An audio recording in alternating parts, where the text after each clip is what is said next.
Hello and welcome to the CSED podcast, a podcast where we talk about teaching computer science with computer science educators. I am your host, Kristen Stevens-Martinez, an associate professor of the practice at Duke University.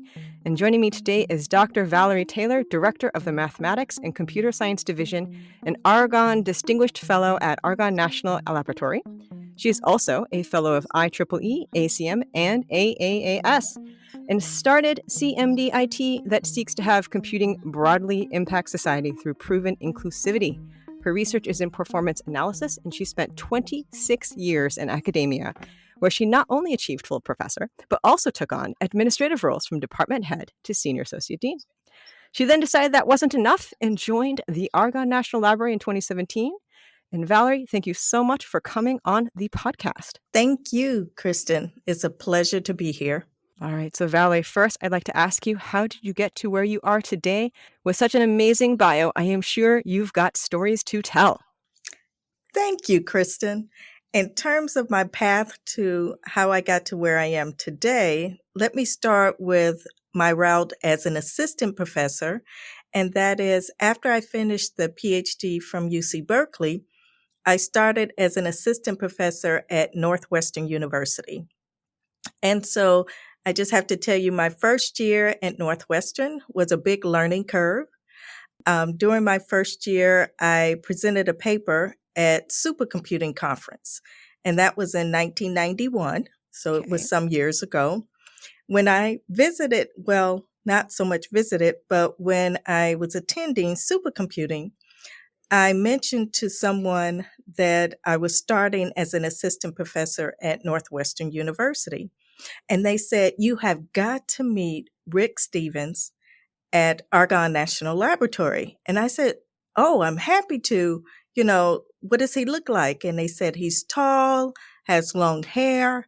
And I'm going, that's a lot of people at supercomputing. So I need a little bit more. Yes. And luckily, someone introduced me to Rick, who at that time was starting as the director of the Mathematics and Computer Science Division at Argonne. And so Rick said, "Valerie, why don't you come out, give a talk, and that way you get to know us better."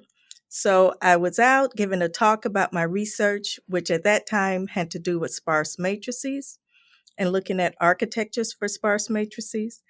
And I just felt like I found my tribe. And that is, it was a community of researchers in computational science. They were looking at architectures, high performance computing. We had long discussions. And soon after that, I had a joint appointment with Argonne. And I enjoyed my teaching. So I taught on Tuesdays and Thursdays. And then I would go out to Argonne and take my grad students as well. So I was out at Argonne Monday, Wednesday, and Fridays because of the research that I was pursuing. So that was great. And it seems like now I've come full circle. Well, now I'm at Argonne full time, and I have a joint appointment at Northwestern as a researcher in terms of a joint center between Argonne and Northwestern. Cool. So it's really great. And we stayed all the time I was at Northwestern. I stayed, connected with Argonne. When I left Northwestern and went to Texas A&M, because there I went as a department head, I still remained in contact with Argonne, and I took a sabbatical after stepping down as department head, and my sabbatical was at Argonne.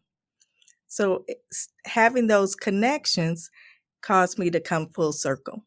I was curious a little bit about the administrative route, how you transitioned over to it and then moved around. But I suspect that some of this is going to come up in our conversation because today's topic is about getting mentored in academia. And I invited you to be on the podcast because I loved the keynote that you gave at the CRA mid-career workshop, mentoring workshop that I had attended. And I feel like there is no manual for how to get effective mentoring in academia. And so I was like, I need to make a podcast about this so that people have some idea of how to make this work.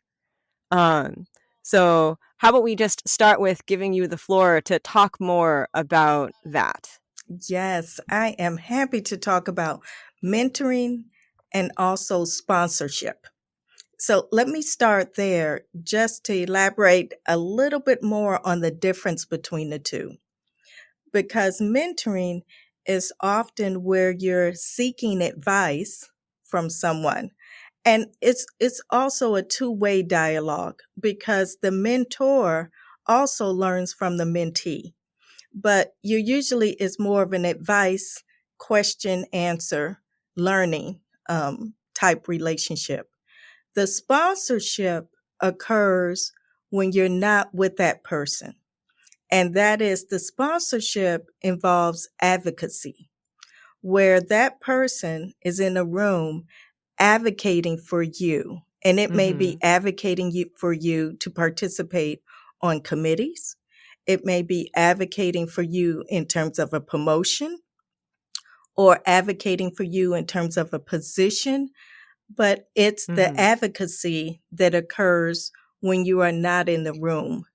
And that's the role of the sponsor. So the sponsor needs to know you so that the sponsor can be engaged in advocating for you. So during the CRAWP workshop, I think for me, mentoring is really important because there's a lot I don't know, and I recognize that.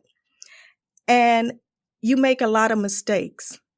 But I look at mistakes, people often give the term failure, but I like the term learning opportunity because I look at each failure, each mistake as a learning opportunity. And I go, I have to have a whole bunch of learning opportunities in order to move forward. And that actually motivates me to get out there and to have a voice and know that I'm wrong some of the time, and some of the time I'm on target, but I'm constantly learning. And so with mentors, oftentimes in new positions, you recognize that there's a lot you don't know. And that's where a mentor becomes so important.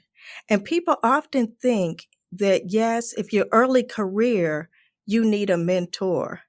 But I still have mentors now that I talk to, that I gain advice, ask how to deal with different situations. So mentoring, I look at something as lifelong needs. Yeah.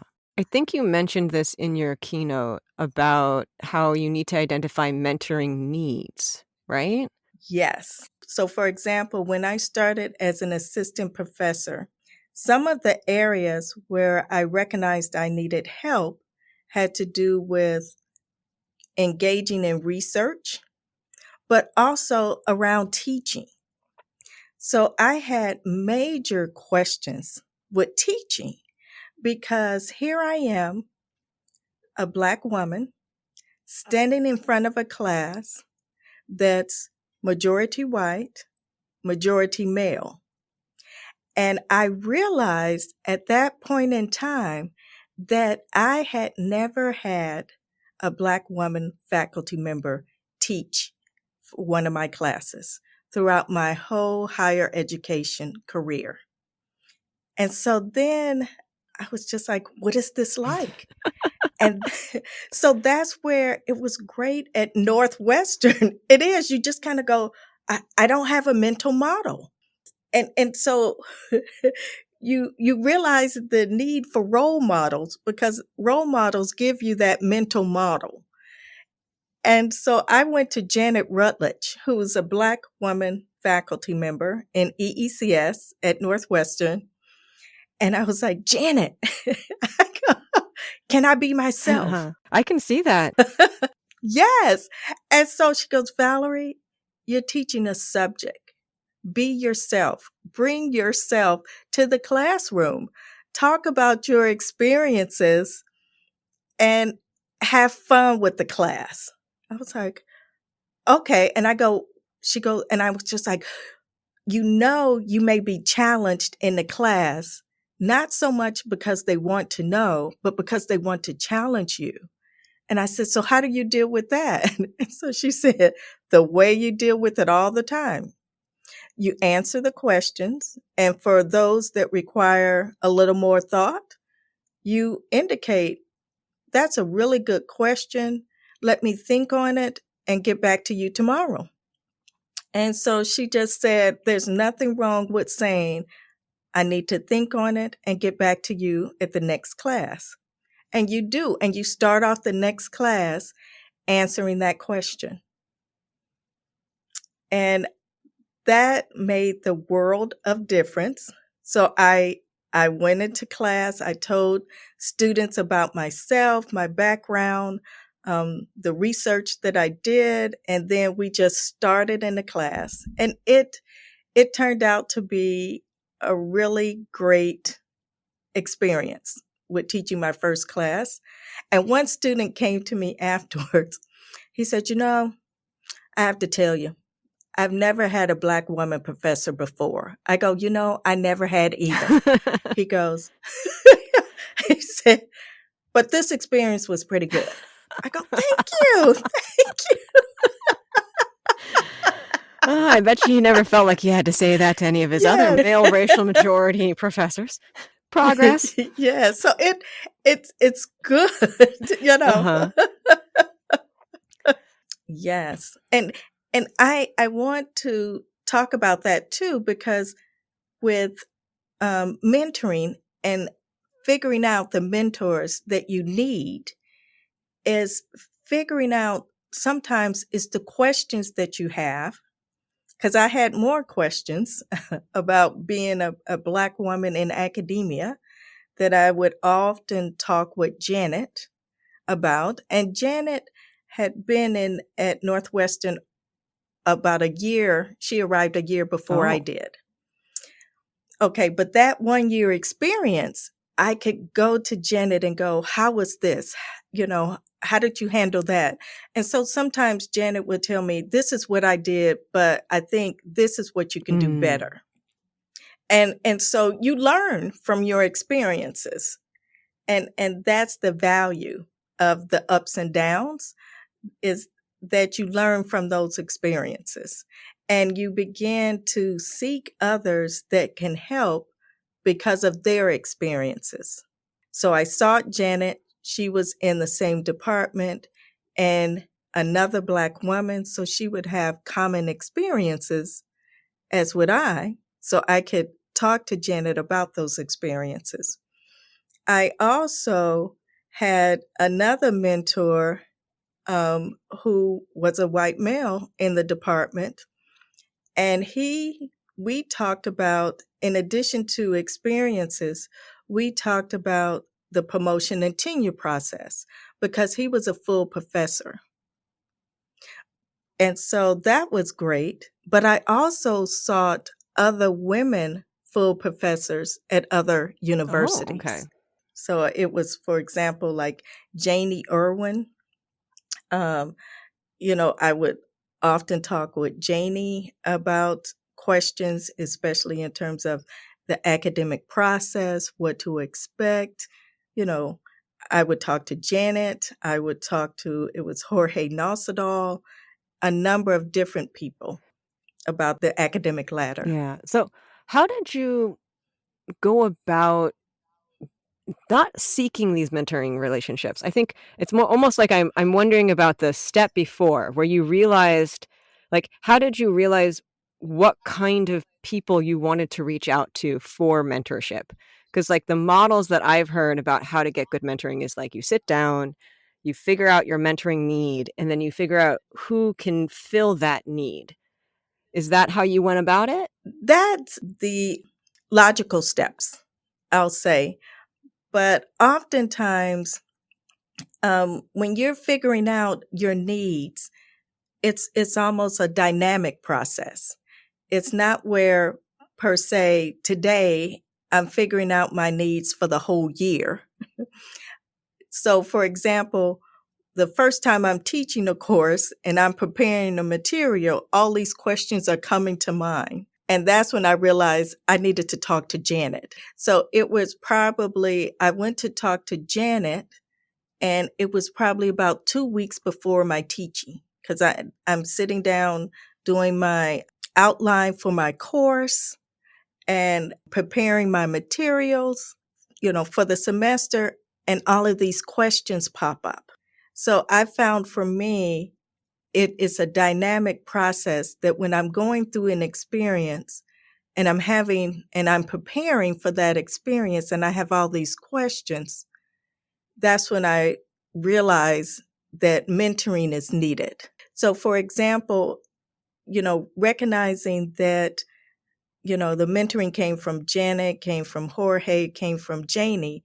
It's not where one day I figured out that I needed Janet, Jorge, and Janie. It was where when I was teaching, I went I went upstairs to Janet. I was just like, Janet. And Janet and I kept talking about it. Is there a way to be more strategic though about getting mentors? Because I feel like some people get lucky or instinctually know to do it, and others kind of like wonder why feel like no one's talking to them. Well, I think when you're feeling like no one's talking to you, then that's a good time to evaluate who would be a good mentor. Like, what do I want to get out of the mentor? But know that what you want to get out of the mentor can change over time. And so if you're feeling like, I'm struggling, and I don't know how to be strategic to actually get into a good path, then I go to asking questions. And that is, okay, what do I think I need to know? Okay. And who are some good people that have that information? And then I go, do I know those people directly? And if I don't know them directly, then I say, do I know someone who knows them directly? Mhm. Yeah. And they can serve as the introduction. So I never do a cold ask of someone and say, that's a good person. I want them to be my mentor. I'm just going to ask them. If I don't know them, or I have not had a situation where we have a one-on-one meeting, then I go through someone else. And oftentimes I may ask someone, is it okay if I ask you a few questions about this topic as a starting point to Mhm. mentoring? Yes. Do you actually say the word mentoring, or are you just like, I have some questions that I'd love your thoughts on, or something like that? Right. I just start with, I have some questions, and I go just a few, Mhm. one or two questions that I would really value your feedback based on your experiences. Okay. Very early in our conversation, you mentioned something about sponsorship, and I definitely want to make sure we talk about that. And I had a thought while you were Yes. talking about sponsorship that made me realize that, like, they are, yes, different, and at the same time similar, because a sponsor can be much more effective when they're also kind of a mentor, because by being someone you go to ask questions to and talk about how things are going, it is much easier for them to be a sponsor for you in the rooms that you can't be in. Does that make sense? That makes sense, but I'm going to push back and disagree. And that is, from what I've found, that is, sponsors are really busy and they're often on a number of committees. And so the people that I have identified as my sponsor are not my mentors. And here's the part: sponsors will often seek you out. Interesting. Yes. But when you need a sponsor, oftentimes I go through the mentor to get a sponsor. Okay. So I found two pathways to get sponsors. I go through a mentor, Okay. or sometimes a sponsor will seek me out. And So one example was that, when you're looking at the promotion and tenure process, I know that they value being on editorial boards for journals, for publications, and being on program committees. And so I talked to my mentor. I said, okay, how do you get to be on editorial boards, program committees, etc.? And so he said, they get to know your work. Like, as you publish in a conference, usually people who consistently publish in a conference, those are the people that are asked to be on program committees, or someone can recommend you. So there was this one conference I really wanted to get on the program committee for that conference, but my mentor was not really engaged in that conference. Yeah. And so he goes, but I have a buddy who is. Yes. Okay. And so that person became my sponsor to be on that committee and a few other committees related to computer architecture. And so, that's an example where I went through my mentor because I'm seeing some things that are needed, but I don't know how to get there.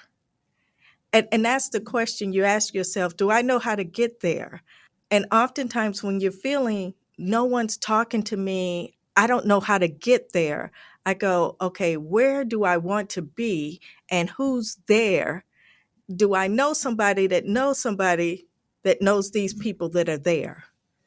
Okay. Yeah.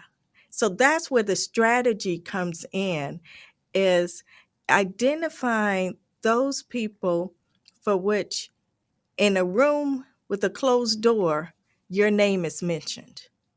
Mm-hmm. And there are some times where you don't know, but people are watching, okay? And- Not Big Brother style, I assume. So, right, but they're watching. So, for example, what was it? Early in my career, I served on some CRAW. It was at that time CRAW early career panels. And I was telling someone, I go, I take time for myself to go to the gym. And I said, it keeps me balanced where I don't feel so stressed. And I said, I just have to stop and go to the gym. And I said, you know what? I realized that if I work 25 hours, it's the next day. And I said, so I can either have the next day where I'm starting fresh and Mm-hmm. feeling good, or I can have the next day where I'm just tired and don't know what to do. So I choose to start the day feeling fresh. And, like I've done some things for myself, which means the previous day I have to stop Yep. the work and go, I'm going to work out. Then I feel good. The blood is flowing. I'm having fun. I'm not thinking about, performance analysis, what worked, what didn't. I'm just trying to get through the next step and not fall out. So it makes it fun. Mm-hmm. Yes. Yeah. And so serving on those panels, I didn't know that Fran Allen, and so Fran Allen is a Turing Award recipient, and she passed away, but she did a lot in programming languages. And she used to be at IBM, and she did a lot with compilers. And so Fran Allen, right after I got tenure, Uh-huh. she called me up and asked me to be on the program committee for the Grace Hopper Conference. I was like, Okay. Fran Allen? She goes, yeah, this is Fran Allen. I was like, the Fran Allen? She goes, yeah, this is Fran Allen. I go, you want to talk to Valerie? She goes, I guess Fran's like, yeah. I was like, oh, okay. Oh, thank you, Fran Allen. And she goes, would you like to be on, the Grace Hopper program committee? Of course. I'm going, who says no to Fran Allen? She goes, I know you just got tenure. I was like, wow, you're good. She's been paying attention. Right. They do. So it sounds like from your lived experience that it's this combination of you have mentors and you approach them not really like thinking you're going to be my mentor or anything like that, but more from a like, I have questions and I think this person can answer those questions for me. And if you already know them, you just email them or message them in some way and ask them. But if you don't know them, you go through someone that you do know that does know them. And then after you get your questions answered, there's also the aspect of like, just do a really good job and make sure you somehow are able to say no to the things that you won't be able to do a good job at and focus on the things you'll be able to do a good job with. And how do you, I'm trying to think of a question that would best help someone who feels like they're floundering. And so I think what I'm going to ask is, let's say you've tried all that. You've tried asking questions, got them answered from a mentor, but you still feel like you feel like you're doing a good job in what you're doing. And you feel like you're doing all the things, but nothing's happening. Like, what do you do then? Okay. So here's a couple of things. One thing is I never just had one mentor. I have a few people that I may ask. And so I think of having a circle of mentors, and they may not say, I may look at them as a mentor. Mm-hmm. If you call them up and you say, are you a mentor to Valerie? They may say no. Okay. So we don't have, it's not, I consider them a mentor because of the information I'm getting, Mm-hmm. but I get questions answered. They go, yeah, I ask, she asked me questions and I answer them. And see, I consider that mentoring. Okay. Okay. Okay. So I don't always approach it as you're my formal mentor. Okay. Mm-hmm. And so, and I ask a few people. Okay. So it's not just like you're not thinking it from the framework of I'm looking for mentors and talking to them. It's really just I have questions. I'm going to reach out through my network and get answers to those questions. And you're not putting all your eggs in one basket and you're spreading to multiple people to see if you can also get multiple opinions, because probably that is also very useful. Yes. And if I feel like I'm floundering, where I'm not getting what I need, let's say to go to be full professor, Okay. I'm wondering why no one is putting me up for full professor. Mm-hmm. I may go to friends who are full professors at other universities, Mm-hmm. because I may not want people to know at my university. Okay. So I may go at other universities and ask the question, do you think I'm ready to go up for full professor? Or, for example, if I see where all my friends are getting awards and I ask, why aren't I getting some awards or recognitions? Okay. Yeah. Yeah. So then I may take a good friend who has received awards and say, what can I be doing to move in that position? And then they may tell me, you need to stop waiting for somebody to come to you and for you to reach out to somebody about nominating you. And you kind of go, oh, so I'm supposed to reach out to people. And they go, yes. So, because that's what happened. There's no group that's saying this person should go for an IEEE fellow. Sometimes you have to reach out to someone who is an IEEE fellow that you know and go, do you think I'm ready for IEEE fellow, or what parts should I work on? And so I did that. And so one person said, you're long overdue, okay? And I'll work on your nomination. And they worked on my nomination. So the thing about it is sometimes you think, like in your department, that the faculty will look at how I'm doing and then move me forward. And the faculty are working on their research and they're not looking at anybody.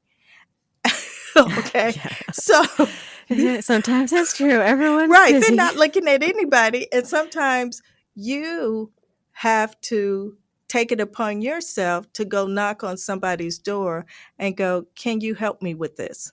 So what if, say you're, fresh out of Mm-hmm. grad school, and so you just got your first job, and you're probably feeling like, in this day and age, very grateful for having gotten the job and everything. And how do you go about starting to make progress towards reaching out to people, asking questions, getting like realizing? I feel like if you're straight out of grad school, you might be wondering what are even the questions that I should be asking, or like what questions should I ask myself to generate the questions to then go to a mentor and ask them those questions. Like, how do you start? Where's the bootstrapping part of this whole So I think process? the bootstrapping process comes from the questions that you have. So if you're asking the question, like for example, when I first started at Northwestern, you it's a lot to get used to. And so Yeah. the first thing I started with was, okay, I have to teach. So, because that's what hits you when you first walk in is you have to teach. And so then you start to go, okay, I don't even know where to start. You have to do your course syllabus. So then I went to talk to someone about, a course syllabus and what needs to be included. And so I had to talk to a few people. So you start off first, I think, with things that are near term. What is it you have to do that first year? And because sometimes you may start off saying, okay, let me look at the promotion and tenure process. But I go, first, Yeah. I need to get through I was like, I need to get through the first month. Okay.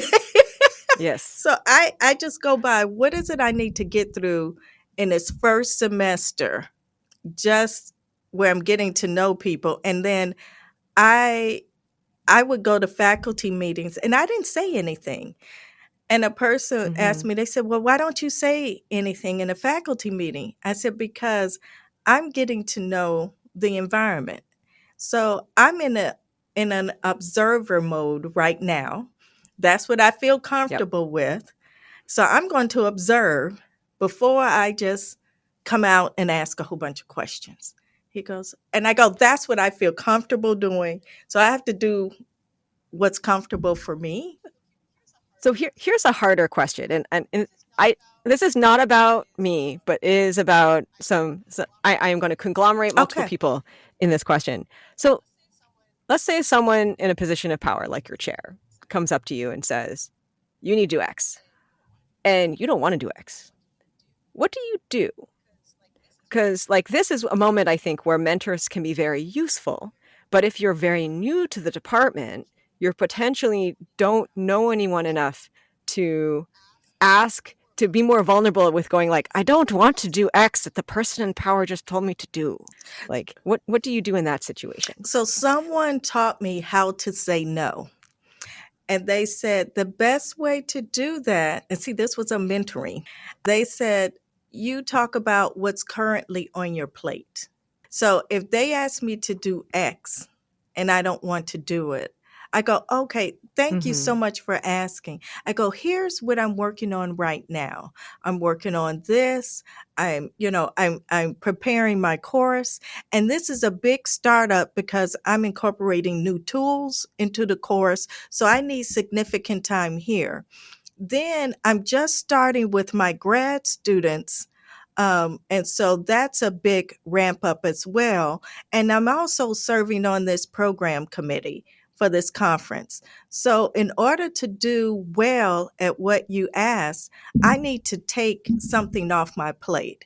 If you can help me identify what is it I need to take off my plate so I can do that, I Mhm. would very much Mhm. appreciate it.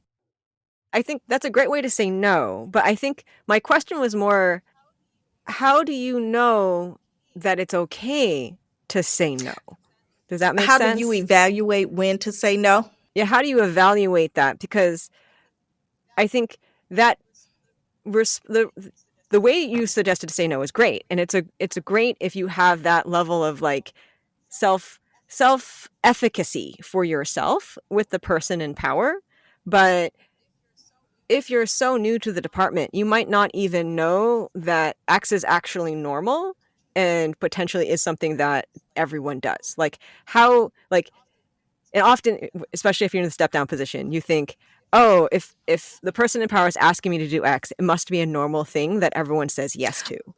Um, so how do you like assess that piece before you potentially go to the chair or whoever and say, this is my gentle no? Well, you could do a few things. So if they ask you to do something, you can Mm-hmm. say, "Oh, thanks for asking. Can I let you know tomorrow?" Yes, of course. Okay. Definitely. Yes. Uh-huh. So you delay it. So your answer. And so and then you go and ask a few people, what does this ask involve? Yes. Okay. Because it may be where you don't want to do it, but it gives you great visibility. Mm-hmm. Like, for example, what was it? One time I was asked to serve on a provost search committee before I knew what a provost was. I feel like I still don't know, but that's a conversation for another day. I know. And so I was just like, in my mind, I'm thinking, I do not want to serve on another search committee. Okay. And so I did say, can I let you know tomorrow? And so the person's like, oh, sure. I said, because I just want to, and I want to make certain I have sufficient time. And that's what I use. Mm-hmm. And so then I went to talk to some people and I go, is this something I should do? And the person was like, the provost is like the vice president of a company. Uh-huh. So you have the president of the university. The second in line is the provost. Mm-hmm. And I was like, why don't they just call it the vice president of the university? They go, there's nothing that simple, but that provost is the vice president of the university. I Mm-hmm. go, oh, and they go, so if you're on the provost search committee, it means you're going to have time with the president of the university and you're going to get to know all of these other vice presidents as well because they're going to be involved in the interviews. So they usually on the provost search committee, they like to have all levels, early career faculty, all the way up the ladder. And they said, so the person told me, so this is a good committee for you to be on, because of the exposure. I was Mm-hmm. like, oh, and he goes, and you need to do a good job. So, and so then I was like, okay, can you help me? He said, and to determine how do I evaluate applications? Mm-hmm. And he said, your committee is going to do that. Your committee will come up with the evaluation criteria. Mm-hmm. And he said, your perspective as an early career, he said, you may not see the impact, the direct impact of the provost, but you'll get a chance to learn the indirect impacts of the provost. I go, oh, so yeah. So I took that day. So sometimes when you don't know, you buy yourself time and then you ask people. Okay. And so I assume part of it was also not just, is this worth doing, but also what amount of time commitment does this entail? And then that can help you evaluate and then go to potentially using the more gentle no if it turns out like either you need to reevaluate what I'm supposed to do so I can do this new thing, or you should need to tell me that this new thing is not as important. Right. And that person serving on that provost committee, he said it's going to take time. So Mm-hmm. you should ask, to be off these other committees in the department. Oh, yes. Okay. I go, oh, so then I was like, oh, thank you. That's good mentoring right there too. When you're like, oh, by Yeah, the way, this thing I'm asking you to do, you should also then turn to someone else and say, take this off my plate. right. So and that's where I just look at mentoring as asking questions of people. So I have a lot of informal mentors that this list where I don't abuse it, but I may go once a year and ask some questions. And I have a list where I can go a little more often and ask questions. Do you actually have a list, or is it more just like the Rolodex in your head that you just kind of hold on to? It's more, I haven't written it down, but I Okay. have it in my head. Okay. I've asked that person too recently, so I'll ask a different person this question. Yes. Okay. Okay. I just like, so, to a certain extent, I kind of want I want the full, exactly how do you do this? Because as someone who's only been in this career for 7 years, I'm like, I need more information now that I'm an associate. And I also just agreed to be the associate director of undergraduate studies in the department. So I'm like, I need more information. I feel too That's new to do it. this. Right. And so then it's asking people who did that position before. Yeah. Mm-hmm. And it was interesting because one time when I was an associate professor, I was invited to be the associate dean of the grad school. Okay. Okay. And I was like, wow. I don't know if that's good or not. So I Yeah. asked about 5 people Okay. the question. And I got to know a lot too by the answers, because most people told me, they said, no, don't do it, Uh-huh. because it's not going to, when you go up for full professor, they will not count it. And they said they will say they will, Uh-huh. but they won't, Okay. because this was at the university level, and they're not going to count it because the committee that's evaluating you is in the department, and the department cares about departmental committees. They Yeah. don't care about university. Yeah. So, but then I asked one person who said, you should definitely do it. And I go, Okay. and that let me know their perspective. Mm-hmm. And they said, this can help you with administrative positions. And I said, what about going up for full? And they said they likely will count it. And I go, mm-hmm. You kind of go. So that person, I didn't ask them any more questions about administrative positions. Okay. So the 5 people that you asked, it sounds like some of them were in the department probably, and some people were not in the department, or maybe even were they outside of your school, or were you more focused on people who were like inside the school, who more were like in the know of how your school worked? I asked both in and out. Okay. So this one person was a dean at another institution, and I asked him. We happened to be serving on a committee together, and so I was saying, and we just talked a lot on the committee because we were writing the report. And I said, "Do you mind if I ask you a question? Because you're a dean, and you would have this perspective." And so I asked him the question, and he was like, "Don't do it. No." I was like, "Oh, okay." He goes, he goes, "And I'll tell you why." And he was very direct and to the point. It was just like a 5-minute conversation, but he just said, no, no, no. You kind of go, okay, thank you. Did you do it in the end? No. Okay. I was just like, And I called him back and I told him, thank you. I mean, he was very direct.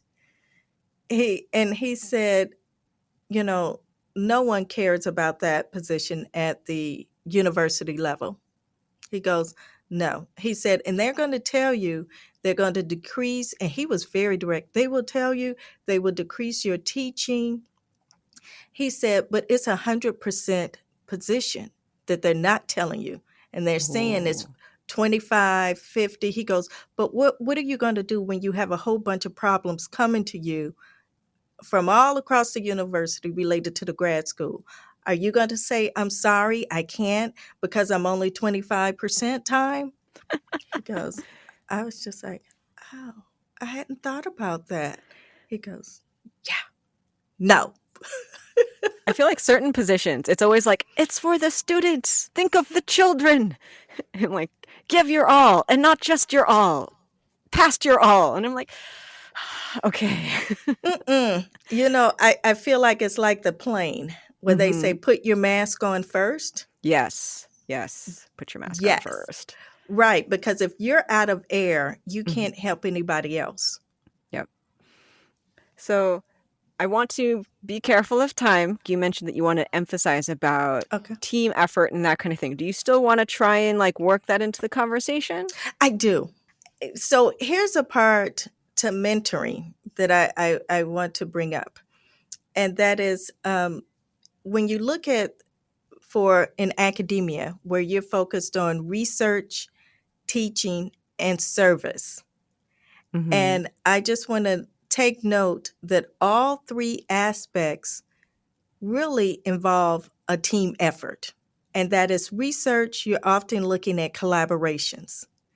In teaching, you're often taking advantage of those who have taught before you and leveraging their experiences and materials. And then service, you're often working on a committee. And so in that team effort comes the opportunity for informal mentoring as well. That is so important because I feel like in academia, when you write up your teaching statement or your research statement or your service statement, you're saying I, and they don't want you to say we because they want you to say what you accomplished as an individual. Mm-hmm. Yeah. But the reality is teaching, research, and service are team efforts. So it's fine to reach out to others and don't think you have to do it by yourself.